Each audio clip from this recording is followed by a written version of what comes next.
Bien, on a dit que le pouvoir exécutif au Japon, il est bicéphale. Il est constitué de deux têtes. La première tête, c'est le chef d'État, qu'on appelle au Japon l'empereur, et la deuxième tête, c'est le Premier ministre, plus les ministres. L'empereur, il arrive au pouvoir d'une façon héréditaire, du père en fils. Il a un rôle honorifique, il incarne la continuité de l'État. C'est tout. Il n'a pas un rôle réel. Le vrai pouvoir exécutif, il est entre les mains du Premier ministre et les ministres. Ce bloc-là, il constitue ce qu'on appelle le cabinet. Le Premier ministre, comment il arrive au pouvoir? Bien sûr, c'est lui le chef du parti politique majoritaire. D'ailleurs, ce qui est frappant, c'est que le parti majoritaire au Parlement, le parti politique, c'est ça, PLD, Parti libéral démocratique. C'est ce parti politique-là qui est au pouvoir depuis extant. Pourquoi? Parce qu'il n'y a pas l'opposition. Il n'existe pas l'opposition, où il n'a pas de place au Japon. Seul ce parti politique-là, c'est vrai qu'il y a d'autres partis, mais en général, c'est ce parti-là qui arrive toujours, qui est toujours majoritaire, et c'est toujours son chef-là qui prend la tête du gouvernement et qui devient Premier ministre. Une fois il est nommé, il est élu comme Premier ministre, il va choisir les ministres qui vont travailler avec lui. Ça veut dire quoi? Ça veut dire que c'est lui qui nomme et c'est lui qui révoque les ministres.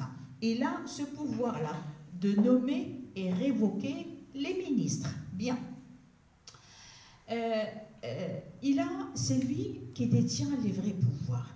C'est lui qui décide, c'est lui qui dirige, c'est lui qui nomme et c'est lui qui révoque. C'est lui qui détient le vrai pouvoir exécutif. Ça, c'est à noter.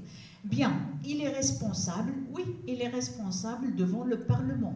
Le Parlement au Japon, on l'appelle la diète. La diète, ça veut dire le Parlement.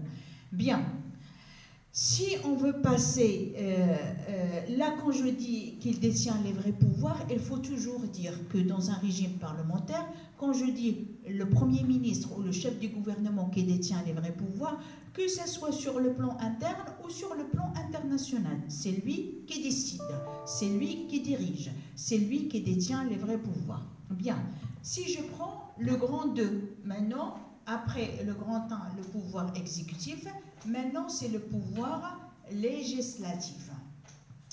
Comment il est le pouvoir législatif au Japon? Il est bicaméral, ça veut dire qu'il est constitué de deux chambres. Il y a la chambre des conseillers et la chambre des représentants. C'est la même nomination qu'ici au Maroc. La chambre des représentants et la chambre des conseillers.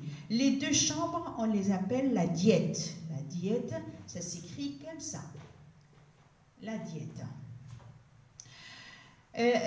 En général, écoutez bien parce que ça, c'est une spécificité qu'on a déjà trouvée dans un autre régime politique, je crois en Italie, mais on la trouve ici en Allemagne.